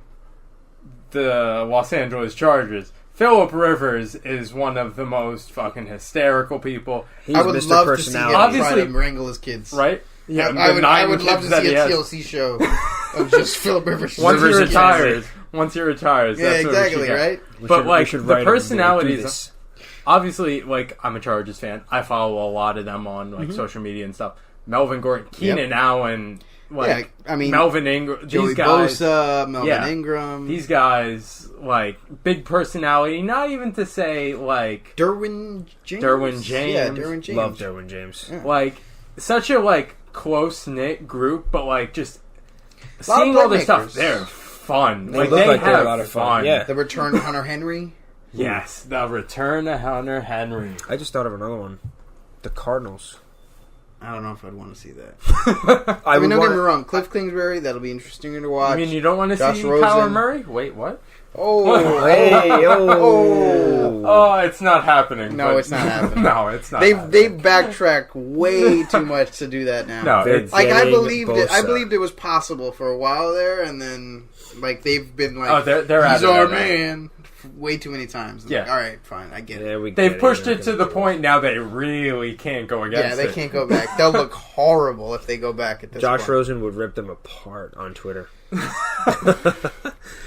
Jacuzzi Josh, who cares? Just send him to the Giants. It's okay. I cared more about his opinion before this season. Now I really don't anymore. Yeah. But, so I guess what? We say the Giants, the Raiders, or the 49ers? Yeah. Dill, which one out of those three? I'd want the Giants. Are we saying want or think? Want out of those three. 49ers. 49ers? I think I want the Raiders. You know what? Like how I don't want the 49ers. I want Jimmy G. Hard Knocks. Jimmy Garoppolo. A training camp with Jimmy Garoppolo. Alrighty. So we're going to shift gears from there. Oh, jeez. It's on HBO, so no holds barred. Yeah. I think it'd be the first time there's tits on Hard Knocks. That's all you see on the Jimmy G show. That's all Jimmy G sees on the Jimmy G show. So sorry, Jimmy G. I'm so sorry. We love you, Jimmy G. Moving on. Just a quick recap of NBA All-Star Weekend, which was last weekend. Yeah. Rising Stars Challenge. USA won. Kyle Kuzma was MVP. Whoa. Called that one. I didn't call it Kuzma, but I did call USA winning over World. Yeah, we were wrong, Nick. We were wrong. It's alright. Skills Challenge. Tatum won. Jason Tatum That's just a won. buzzer. Over Trae Young. I picked Luka. The man looked like he was walking through these fucking things. No, he didn't look like he wasn't even trying. I was very upset, more for the pick wise than anything. Of course. That's why I liked having a pick. The Joker though. That was my pick. Did you see his passes? No. As soon as I was like, Nick was right. He was literally just placing it in there. Man was just going wrist flicks into the shit with one hand. I thought he had a chance. I thought he legitimately had a chance. He just couldn't hit a three. He missed the three, yeah. And he's not a terrible 3-point shooter. But he's not as automatic as some of the other guys they had. I mean, Jason Tatum just couldn't shoot. Was aces. And he wanted it, too. That was the other thing. You know what's crazy? He's 20. Yeah. What's it called? Young was the fastest out of everyone, and he wanted it too. Like that was what I liked. Young was the final trying. Two guys who really wanted to win this. Because what's it called? His against Luka was Luka putting up a half court shot that could have won it as well. I know, but Young was moving. Again, even though he missed some passes, he was. This is the best part. Like it's the most entertaining part of the night for me. Yes, I like the skills competition. The skills competition was a lot of fun. Congratulations, Jason Tatum. Sorry, Trae Young. He was really close. That was a nice real buzzer beater. It was. I think Trae got one shot off before Tatum launched the half court and took it in. I mean, even Trae's shot made it after Tatum's shot made it. But Trae shots against Fox? Yeah. Trae shot against Fox. Literally, Fox took like two shots, and on the third one, Trae took his first, went in right in front of Fox. Trae shouldn't even have been there. Fox's out. They played knockout for a sec. It was a good shot. Not even Fox's one through two, just behind his. I had Fox. I picked Fox. And he was my second pick. He looked good. Again, he was quick. He missed a bad matchup. And he missed 2 threes before Trae came, and then... Also, side note, quote-unquote random pairings. The big names end up with each other. The fastest guys end up against each other. They started off like that usually. Well, no, they did it under the guise of randomness. Yeah. They had Ludacris come out on a crate because he was shorter than the girl he came out with. I didn't see the beginning. But they were like, we have all the players 1 to 8. Just pick 2 random numbers, and those people will go against each other. Oh, it's Jokic versus Vucevic. What? Crazy. One's gonna win. Okay, yeah. So yeah, we're not fooled. We're not fooled. Yeah. Now we ain't stupid. 3-point competition. This is my boy moment. Harris. His proudest moment on the pod. Putting it down. If you would have put money, you would have made 40. If you would have put $10 down, you would have made $45. You would have actually made more because the odds got better closer to the event because everybody was looking at the Curry brothers and was like, "Ooh." So I'm so happy. I'm so happy. I picked Seth. Seth disappointed more than anyone. Man. He was garbage. I should have just picked Steph like I was going to. I picked Book, but Steph made it interesting. Yeah. Oh yeah, he had a great. He won 9, 10 in a row. I was disappointed in Buddy Hield because he put on such a great first round. You want to know who is the most disappointing of the whole thing? Dirk. The Legends. No. I think Dirk actually put up a really respectable performance. The Legends. Dirk put up the Legends. When his father was like, I got a team. Yeah. Ray Allen missing every shot. Ray Allen didn't make a shot. I was dying laughing Man was shooting 4-pointers in the celebrity game. Like, but comes to a 3-point, can't make one shot? Del Curry is like, I brought a team. Legends. Del Curry shot from both fucking corners and made 3 shots. For charity. And none of them can put down. Afterwards, the lady, I forget her name, she was like, you know what, well, we're just going to donate $35,000 to the cause. And he was like, oh, thank you so much. No. Like, what? Dirk, AKA, we thought you guys could put down at least 35. Yeah, like, what the hell, man? Del Curry, one of the best shooters ever, and Ray Allen, the best shooter ever. You can't make a 3. Garbage. Dirk shot like Dirk. No. And they were in T-shirts. It wasn't like they were in suits or anything. No.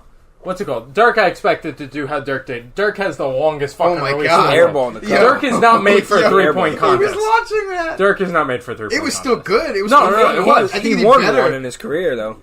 I think he. I don't remember if he won one. I know he's been in. I know he's multiple. been in. Yeah, but he won one. But I mean, he did better than some of the other guys. As he's gotten Kemba older, Walker didn't do shame in front of his own home crowd.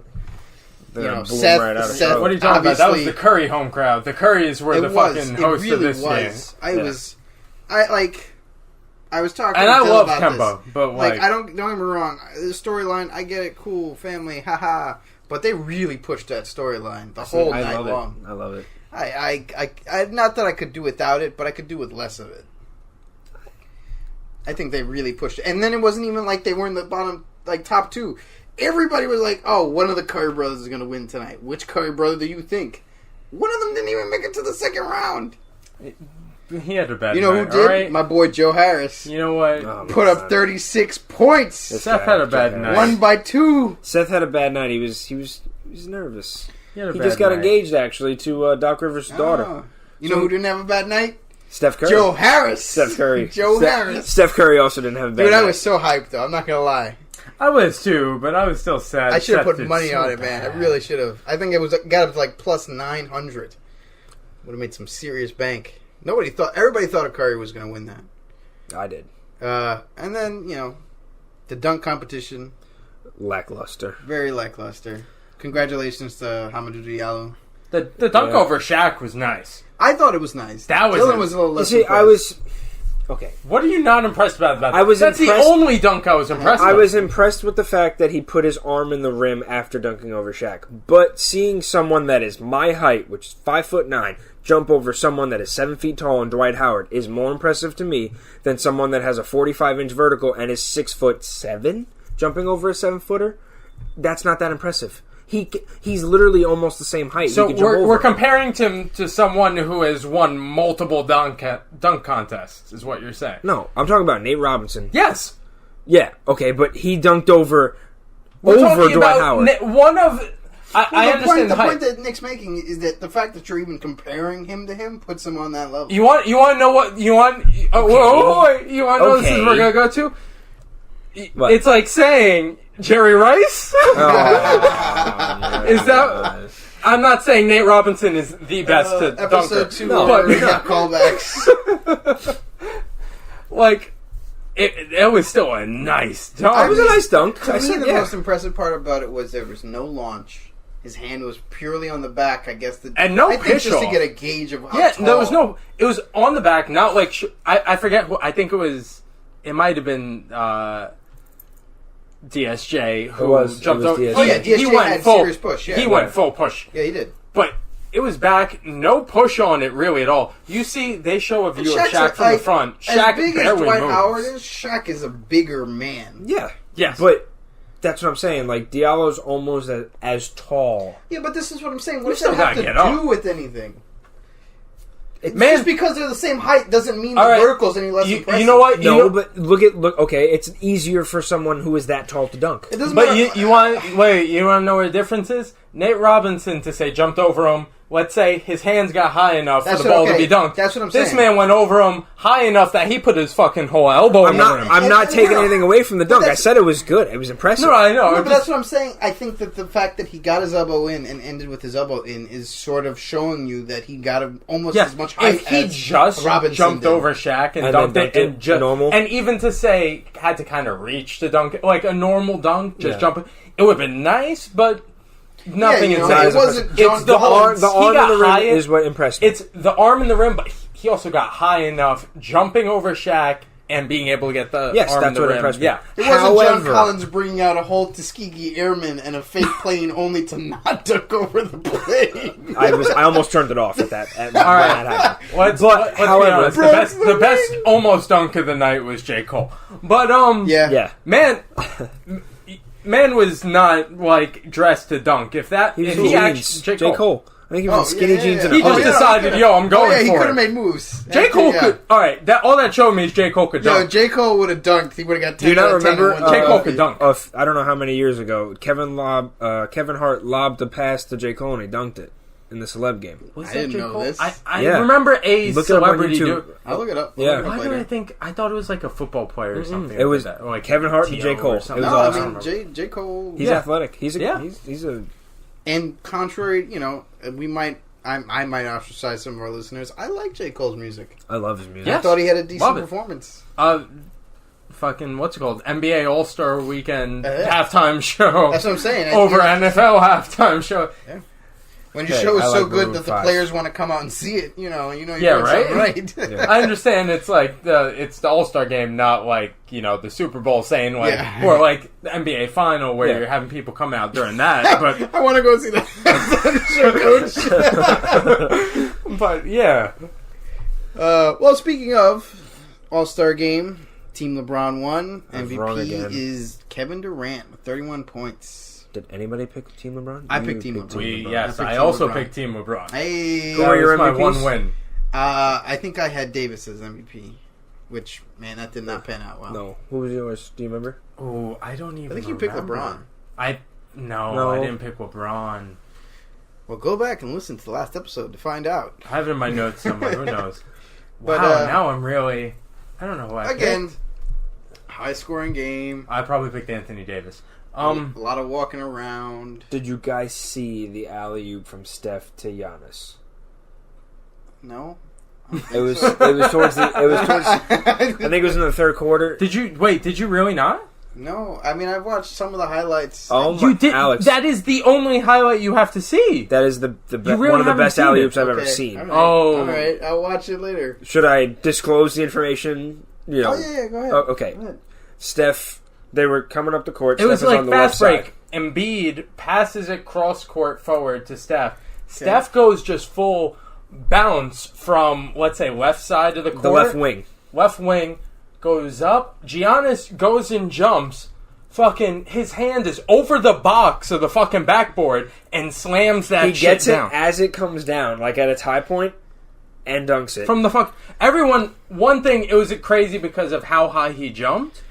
But fucking Steph Curry's bounce pass from one side to the other literally took the pass from Embiid. I think at most he took one dribble and then just one bounce. Let it be known that Steph was on the left side and bounced the ball with his right hand, so he was going away from his body when he did it. Like it was on the opposite side. Man just bounced it. Like The ball went 16 feet in the air, and In Giannis case got you it can't at get 14. this from the vocal, these guys are both super hyped. This about was amazing. It was one of the best alley-oops I've ever seen. They're both yelling this at me you know right what now. it is? It's a lot of people got really big on how high Giannis got up on this because he was like over I think the he was box. 12 feet in the air. No, I think it might have been even higher. Like he was over the box on this shit. For me, it was like It was incredible. that fucking pass. Scrolling through Instagram like that the day after, that video came up at least 10 times. All right, I have to Yeah, look it that's up. I haven't all I've seen it. That's all I saw. But about the game though, Giannis' boring. team was up so much it was ridiculous. I don't even. They were up by like 20 Yeah, no, something. at the half, yeah. It turned into a 3-point contest. Like literally, it was a That's 3-point. what I said last week. It's a shoot around. Yeah. I mean, It's yeah, the there's going most- to be highlights that. It's the they're most always going to be 3-point, highlights the like most Yeah. 3-pointers ever shot, and it's the second 3-point contest that Steph Curry lost all weekend. But Oh, shush. sorry, but Giannis was going for that MVP. He wanted it. He said it afterwards too. He's like, I had it, and then they came back and beat us. Alrighty. Yeah. So we're going to move on to our featured story. We're going to go through every position in the MLB, and we're going to say each of our top fives. Then we're going to do a brief discussion on reactionary to what each of us thinks. My favorite. And then, you know, if you want to give us your take on YouTube or Twitter, feel free. Alright, so we'll start with starting pitcher. Dill, why don't you go first on this one? All right. So do you want to start from 5 and work your way to 1? Or 1 and go to 5? Let's do 5 to 1, because it's more interesting that way. Okay. So... Do you not have them? No, I written down? had it in order, but I scratched something out, so now I have to reorder. All right. Luis Severino. That's your number 5? Yes. Say the number before. Number 5, Luis Severino. Number 4, Chris Sale. Number 3, Max Scherzer. Number 2, Clayton Kershaw. Number 1, Jacob deGrom. Oh, Jesus. Okay, Nick, why don't you go? All right. 5-1. Number 5, Justin Verlander. Number 4, Corey Kluber. Number 3, Chris Sale. Number 2, Jacob deGrom. And number 1, Max Scherzer. All right. I'll give you my 5. Number 5, Blake Snell. Number 4, Verlander. Number 3, Sale. Number 2, Scherzer. And number 1, deGrom. I am a Mets fan. I knew it. But I do think that deGrom was the best pitcher in baseball. And going Absolutely. into next season, I believe he's the best pitcher in baseball. I definitely... Severino. Ooh. He's Kershaw. Ooh. Severino, that's another thing. Kershaw, I will agree, is elite, but I don't think he's top 5 this year. I think Kershaw is just dropping. If he's top 5, he's 5. For you to have him that high, to me, is like, what? Kershaw it's last year more of put what up, he's done, not what he's doing now. But that's the thing. That's what we're doing. I know. Preseason rankings, and I think we're going into this year. He's Personally, still a good pitcher. I don't think he's top 5. Personally, I think that's how it's going to pan out this year. And when you said Blake Snell, I had him at 5, but I didn't have Scherzer on there, and I had forgotten about Scherzer. You forgot Max Scherzer? Yeah. I love Snell. I crossed out Snell. He's in my 6-7 spot. He's like 6 for me. 5 was a bit of a toss-up for me, but I figured my man won the Cy Young. I got to give him the benefit of the doubt. I knew you were going to pick deGrom. I had to pick deGrom. I mean, I love watching the man pitch. I hope we win some games for him this year, but yeah, he's a revelation. Score some fucking runs, man. I know. All right, I love deGrom, but do you have any comments or no? I love deGrom. No, I love deGrom. He's your number 2, right? He's my number 2. Yeah. Okay. I just think it's very close. Scherzer. Yeah. Very close. I mean, the strikeouts alone. Who's your number 1?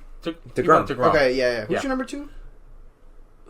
Who did I say? Was it? He went Kershaw. He said Kershaw, Yeah. right? See, that's what screwed every. Yeah. That was ridiculous. Once he went down and said Kershaw 2, I'm like, after 1, I don't know where I could go talking about his top 5. Okay. But all right. So next one, we have relief and closing pitcher in the same pool. So you'll hear a little bit of both. Nick, why don't you start us off on this? All right. 5-1. So number 5, I got Jeremy. How do you pronounce his last name? Is it Jeffries? Jeffress? I think it's Jeremy Jeffers. Jeffers? Okay. There we go. Yeah. Okay. Starting off a little interesting at number 5. I know. Be interesting. I know where I'm I saw him on a there, highlight yeah. when I was watching earlier. Number 4, Craig Kimbrell. Okay. Ooh. Number 3, Edwin Diaz. Okay. Number 2, Josh Hader. And number 1, Blake Treinen. Okay. I'll give you my 5-1. You ready for this? Yeah. Number 5, Aroldis Chapman. Okay. Number 4, Blake Treinen. Okay. Number 3, Craig Kimbrell. Number 2, Kenley Jansen. Got the Number 1, Edwin Diaz.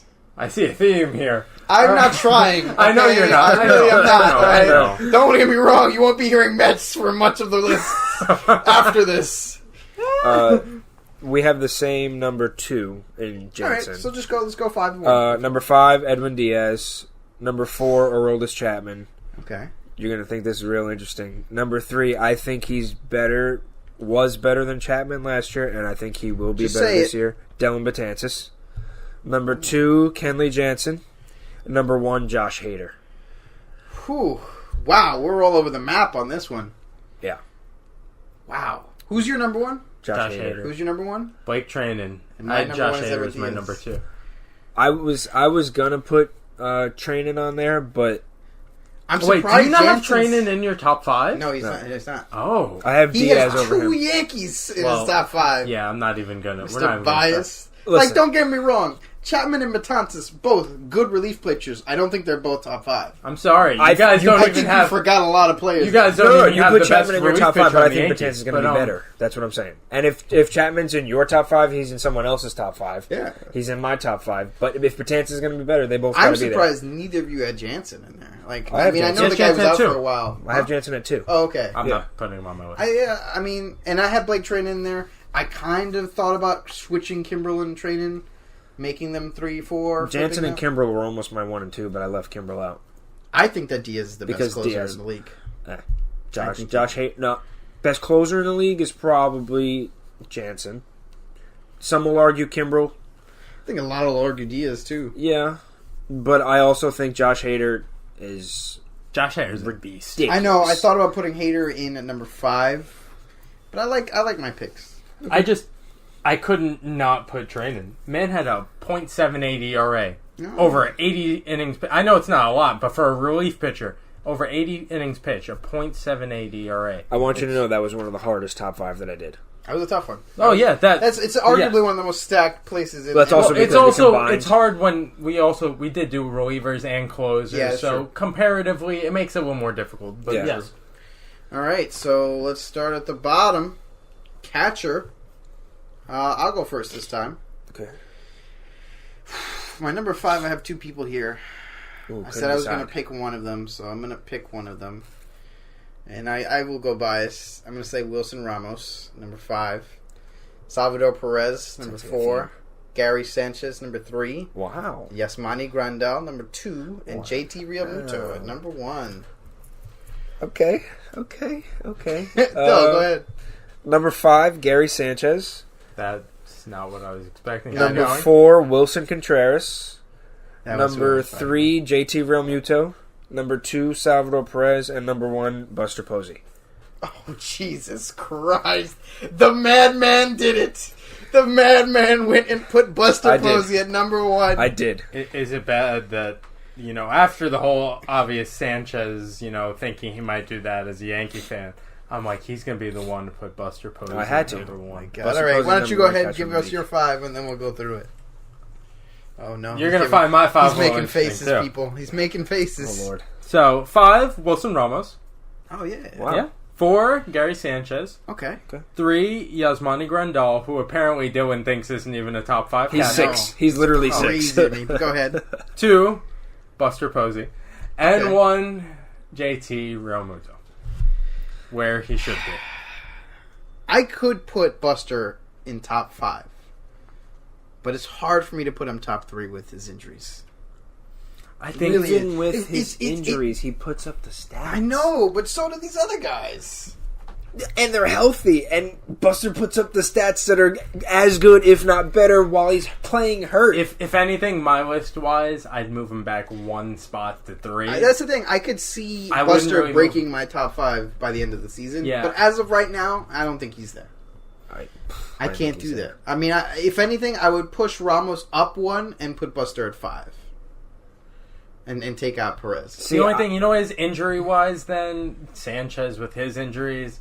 That's why, I have Posey 2, Grandal 3. If anything, I'd switch them, and then I have Sanchez and Ramos behind them. I wouldn't really move Posey at my top 3 probably for now. I don't know if you guys have watched all of them play, diligently, but this was also one of the harder lists for me because I am a catcher and I study their games. Now he is. Very, very, very in-depth. So, the reason why I didn't put Ramos, I'll just really short. The reason why I didn't put Ramos in my top 5 is because of the way he receives. He's very... What are you talking about, framing, or are you talking about the way he receives the pitch and the way he frames the pitch? Okay. Because there's a difference. When he receives the pitch, his arm moves a little bit. I know it's hard to not move your arm, but his moves more than the other guys. And the way he frames is really choppy, if that makes sense. No, and I'm not going to doubt you. I mean, I know you study with a fine-tooth comb. There was the game where when he was on the Rays last season before the trade deadline. They were playing the Yankees, and my friend texted me. He was like, "Hey, watch this," and it was Ramos going really, really choppy, and I was like, "Wow, that's crazy." All right. So, well, just for recap's sake, what's your number 1? Posey. Your number 1? Realmuto. And I had Realmuto as well. Majority wins, I guess. So first base. Dill, why don't you head us off on this one? 5-1. Number 5, Anthony Rizzo. Okay. Number 4, Eric Hosmer. Number 3, Freddie Freeman. Number 2, Joey Votto. Number 1, Paulie Goldschmidt. Okay, Nick. All right. I have 5, Jesus Aguilar. Number 4, Anthony Rizzo. 3, Joey Votto. 2, Freddie Freeman. And 1, Mr. Goldie. All right. Wow. I had number 5, Joey Votto. Number 4, Max Muncy. Number 3, Anthony Rizzo. Number 2, Paul Goldschmidt. And number 1, Freddie Freeman. All right. So we're all around the same ballpark there, no pun intended. Yeah. I think, what's it called? We all have one guy that's a little different than the others. Yeah. But so it looks like we're on the same within page. the 4 and 5 spots. So yeah. I mean, our 1s and 2s are pretty much the same too. Yeah. Yeah. Because you both had you both had Freeman at 2? No, you had Freeman at 3. I had Votto at 2. Votto at 2, okay. I have Votto at 3. Yeah, so we're all in the same interchangeable. ballpark. Yeah.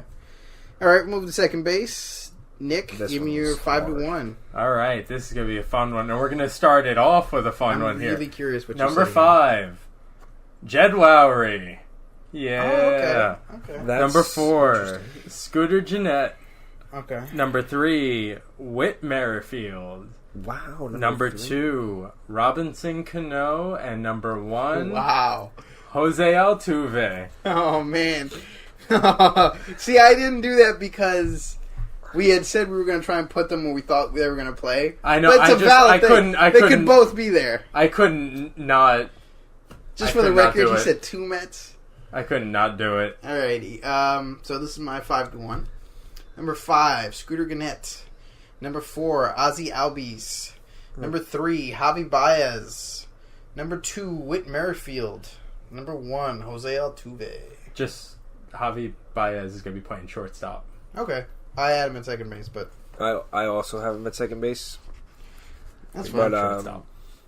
if he's going to play shortstop, he's going to go higher on my list than some of the guys that are there. But yeah, I mean, these are the lists that we that's put neither together. here nor there. So yeah, that's fine. Number 5, Whit Merrifield. Number 4, Scooter Gennett. Number 3, Robinson Cano. Number 2, Jose Altuve. Number 1, Javi Baez. Oh, wow. Javi Baez is my favorite infielder by far. I'm not going to lie. I am positively surprised by how high you guys both put Cano. Still, at age 36, I think he's elite. Man. He makes me feel good. I felt hard putting him over these younger guys who still have the wheels that he really doesn't have it. That's why I gave him 3, because Altuve's better and Baez is better. Yeah. All right. Third base. I think Dill starts, or do I start? You start. I start. Okay. Third base. Here's my 5-1. Matt Carpenter, Manny Machado, Nolan Arenado, Alex Bregman, Jose Ramirez. That's very interesting. All right. Number 5, Chris Bryant. Number 4, Matt Chapman. Number 3, and one of my favorites, Alex Bregman. Number 2, Jose Ramirez. And number 1, Nolan Arenado. You can't go wrong with Nolan Arenado. Okay. All right, Nick. All right, so we got number 5, Matt Chapman. Okay. Number 4, Manny Machado. Number 3, Alex Bregman. Number 2, Nolan Arenado. And number 1, Jose Ramirez. Hey. Okay. See, the thing with Matt Carpenter, it was between Matt Chapman and Matt Carpenter for me. But Matt Carpenter has a better bat than Chapman has. Right now. We'll see. I'm rooting for Chapman. I love Chapman. I really was hard for me not to put him in the top 5. Fun fact, him and Nolan Arenado went to the same high school. Oh, wow. Yes. Wow. And Nolan Arenado likes Sorry for the click. to disclose that Matt Chapman is the better third baseman. Funny. Interesting, though. I mean, Arenado was at least fielding-wise. So, who's your number 1? Arenado. Who's your number 1? Ramirez. And Ramirez. Yeah. Alrighty. Let's keep going around the horn. Shortstop. Dylan. All right. This one was also tough. Yeah, this one was tough. Number 5, Brandon Crawford. Number 4, Manny Machado. Number 3, Didi Gregorius. Number 2, Carlos Correa. And number 1, Francisco Lindor. Okay, you have 2 people on my list. Go ahead. I think he might have 3 on my... Do you guys not show love to B-Craw? No? Oh, Number no, 5, Trevor Story. Okay. Number 4, Adjelton Simmons. Number 3, Carlos Correa. Number 2, Javier Baez. I had him at shortstop. Gotcha. And number 1, Francisco Lindor. Okay. Okay. Number 5, Andrelton Simmons. Number 4, Carlos Correa. Number 3, Trevor Story. Yeah. Number 2, Trey Turner. Number 1, Francisco Lindor. Trey So we all had number 1, Francisco Lindor. That was I think so. across the Yes. board. We can all agree that he's the best shortstop. I think that was the first time we've had that. That's good. That's Okay. scary. He's a great player, and it's a shame Yes. that he's injured. You know, Yes. It sucks. Frankie Smiles. He's a nice guy too. Yeah. Love him. All right. I mean, I think, like I said, I think as far as the top is concerned, we're pretty much on the same base. Well, at I least think number the bottom, one. Yeah. I mean, I'm not putting. It's also because of everything that just happened, and I'm very unsure of it. I'm not putting Didi in my list for top 5. I don't know can't if do I it. could do that. I'm going based off of last year and what I've seen and player progression wise. Well, that's understandable because he did have a good year when he was playing. He had a great year, but with the injury, we'll see. I don't Yeah. think he'll be top 5 this year just because of the injury, and he won't have as much playing time. So. All right, so let's hit left field here. Number 5, Juan Soto. Number 4, Andrew Benintendi. Number 3, Ronald Acuna Jr. Number 2, and because we don't have a DH spot, it's Giancarlo Stanton, and number 1, JD Martinez. Okay. However, if we had a DH spot, it would be a little different. I think that... Okay, go ahead. Likes to make that known. Well, because I have a player who's going to be my number 1, who's going to be your number 1 somewhere else. That I put them there because that's what they played most. But go ahead. Okay. So just for clarity's sake, the way we did outfield, the way we did all the positions really is we all kind of had our own designation for where we put these players. The way I did it was I did it by whatever position they played most last year. I don't know how you guys did it. If you want to explain. Different way. Yeah. Whatever they were listed as. Yeah. So if it seems like they're kind of wonky, especially in the outfield, it's because we all had different ways. And of you've putting definitely them in already certain heard places. different spots for like Machado, Baez. Exactly. Like Yeah. different yeah. All right, so left field, right? Yep. All right, 5, Tommy Pham. 4, Juan Soto. 3, Giancarlo Stanton. 2, Ronald Acuna Jr. And 1, JD Martinez. Huh. Okay. My number 5, Juan Soto. Number 4, JD Martinez. Number 3, Ronald Acuna. Number 2, Giancarlo Stanton. And number 1, Christian Yelich. Because he's played more games in left field than any other position last season. So I know he'd probably be at the top of your list if you considered him a left fielder. Yeah, but he's in he's in another spot. That's fine. That's fine. It But makes things more interesting. as far as the But, other yes. players, we all pretty much agreed. JD Martinez, Acuna, Stanton, Yeah. Soto. Across all- the board, pretty much. Yeah. You're so- always going to have probably at least one guy between the 4 and 5. So Yeah. that's, Neither of you had Benintendi. That surprised me a little bit. He's like my 6 or 7. I don't know if I could put him top 5. Yeah, I He's wouldn't in put him top definitely 5. top 10. Yeah. Yes. Oh, All right. 100%. Center field, Nick. All right. 5, Aaron Hicks. Okay. 4, Charlie Blackmon. 3, Lorenzo Cain. 2, Cody Bellinger. And 1, Mike Trout. Okay. Just for the record, I thought about putting Blackmon, but Blackmon is actually going to be moved to the corner for next year. One of them, I think, That right I field. did not know. Who's Yeah. going to play center? Ian Desmond.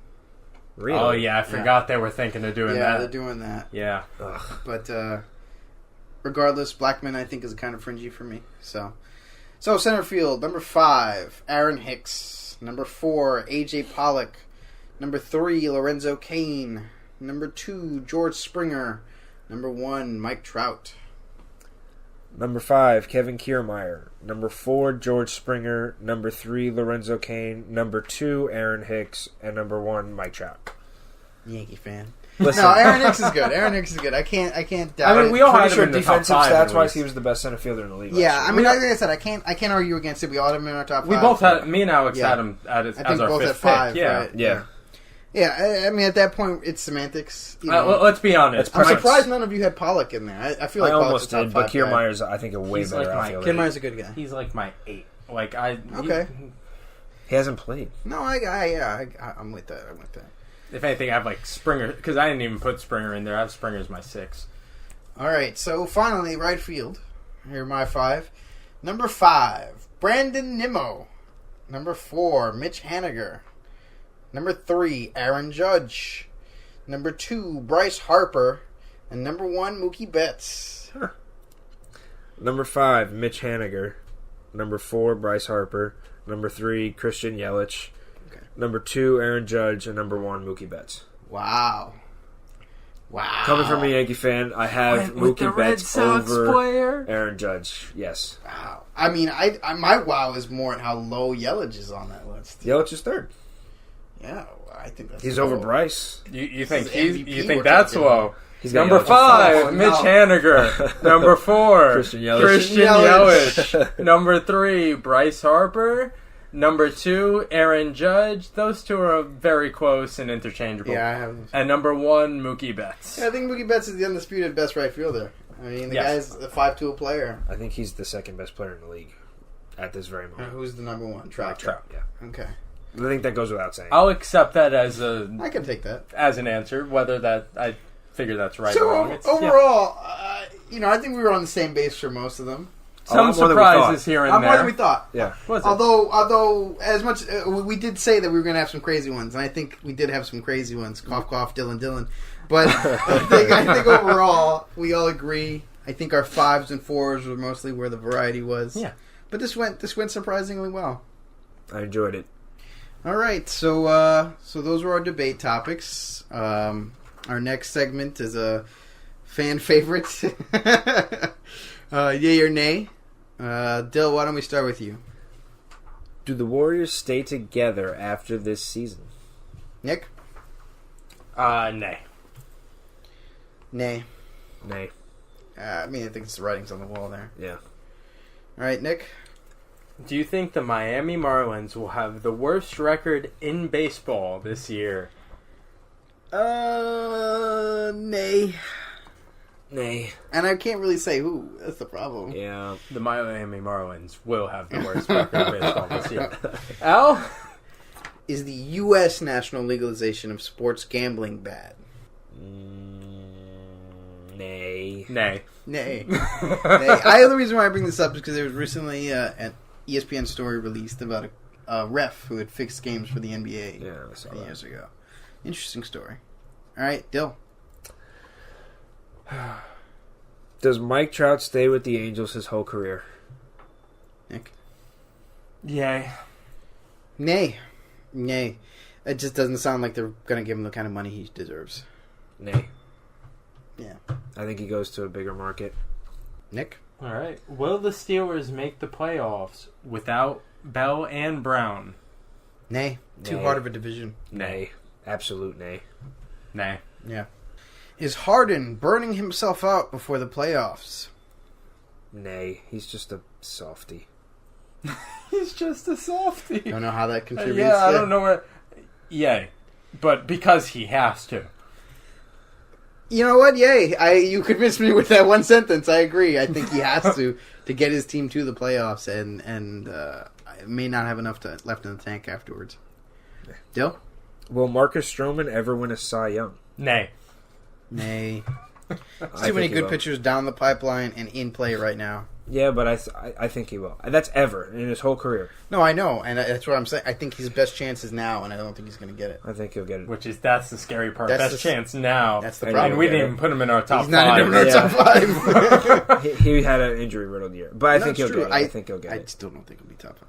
Nick? All right, I kind of already know where you guys are probably going to go with this, but I'm asking anyway. Will soccer ever get to the level of popularity that the other 4 big sports in the United States are at? Yay. Unfortunately, nay. I'm going to say, I say yay because they're overhauling the MLS playoffs. Yes. And I think MLS is their best chance at getting the Americans interested. Definitely I their agree. best chance. I agree. They're making moves. Maybe Yeah. not very recently, but they're making moves. But Like it- at my job, there are at least 2 people who watch MLS. And so I think it's growing. It's growing, but it's at such a slow pace. It's kind of hard to, it's not going to be on the level of the Super Bowl. You know. All right, so my final question here, sort of touched on it earlier. Do owners of any sport stand the chance of lowering contracts for big-name players? Dill? Nay. Nick? The Padres said, fuck you, nay. I'm going to say yay. Maybe not baseball, or if baseball, not this offseason, but I think that they could take a stand. I think a guy like Bell is somebody who they may take a stand against. If they go outside of baseball, it's a little more, I think, That's what compromisable. I'm saying of all yeah, sports. okay, a little more compromisable there. Baseball-wise, I think what just happened, no. I think we lost that one. Yeah, that battle has been lost for the next near future. Yeah. Alrighty, so now it's time for our performers' headlines of the week. Dylan, Who's your performer of the week? Got to give it to Hamidou Diallo for winning the dunk contest and showing out, repping for Queens, and also UNC basketball for beating Duke. Shout out to Nike. Yeah. Shout out to Nike. They got the plug. I mean, if we're going with that, No, they don't. This is not my. Don't. Oh my god, this is not my performer. But if we're going with that, I think performer of the weeks are Puma and Adidas. Puma Twitter, yeah, Puma for sure. Oh, that's funny. Oh boy! All right, Nick, who are your performers? All right, I got a few here. First off, we got the St. Louis Blues, franchise record 11 straight wins. Oh, wow! They today played the Dallas Stars. I do not know how that game went, so not a bad could team. be 12. We'll see how that goes. Yeah, you'll know by now. By the time you're listening to this. Next, we have Craig Anderson. Who's that? Goalie for the Ottawa Senators. Okay. Craig Anderson reached a milestone. 600 games. Oh, wow. Great milestone. Just, How old is he? I'm not sure, to be honest. He's been in the league for a little over 10 years. Oh, okay. He's been there for a while. Okay, so yeah. Good for him. Not that it's like lessons. No, of course. I was just but curious. yeah, he's been there for a while. And sadly, just an update, the Blues streak has ended at 11. Oh, no. But it is still a franchise record. Us, folks. It is still a franchise record. I'm leaving it at that. No, hey, man. Power to you. And now Props for to the the final Oh, performer boy. of the week. Jeez. Oh, boy. Julian Edelman. What do you do now? No, nothing. He's just going to say his name every week. I know. I mean, we have to say his name every week. Future No, Hall of Famer. I mean, we really Julian don't. Edelman went and waved the flag to start the Daytona 500. Oh, shit. Did he really? Yes, he actually did something this week. Oh, my God. I knew that's why he was on. Oh, I knew God. it. I knew it. He actually did something. It's gonna not Nick just being a tool. He's gonna actually find had a something. Julian They Edelman brought the headline every NFL Super Bowl MVP God. and future Hall of Famer to wave the flag to start the Daytona 500. All right, there you go. There's your weekly Julian Edelman plug. Oh, God. We need to get him that shirt. All right, it's time for my headlines of the week. First one, Kirk Cousins just can't seem to figure out how to work Twitter. He made a tweet on February 18th. In 2010, I was mad at King James, LeBron James, for leaving Cleveland. But I've been in Miami for a total of 5 minutes, and now I totally understand. Oh, my Suffice God. to say, this did not get received well by Minnesota fans. Kirk Cousins to the Dolphins.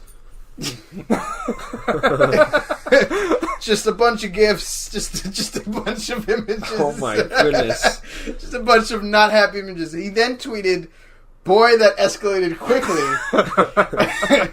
And then the next day proceeded to tweet, "Can't believe King James left Cleveland for this Miami gridlock. Hashtag we are all witnesses." This guy just... He's trying. No comment. He's really trying. God. I don't know what he's trying to do to ruin himself. He just doesn't know. Somebody has to work his Twitter for him. I mean, the man doesn't know how to work Twitter. Just delete it. Delete it. All that money he just got, he could get someone to do it for him. I mean, they let him have it last week for that same reason. This next headline went pretty viral recently.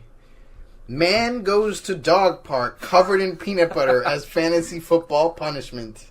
I think fantasy football punishments for the last place team should be in every league. Oh, I agree. I think it is amazing. It's fucking hysterical. Steven Strout had the misfortune of finishing last in his fantasy football league, partially because he chose Le'Veon Bell with his first-round pick, and was given the choice of either paying $250 or covering himself in peanut butter and going to a dog park. He chose the latter.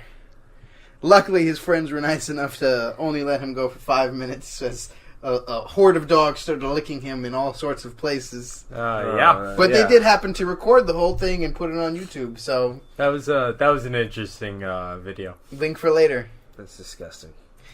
My final one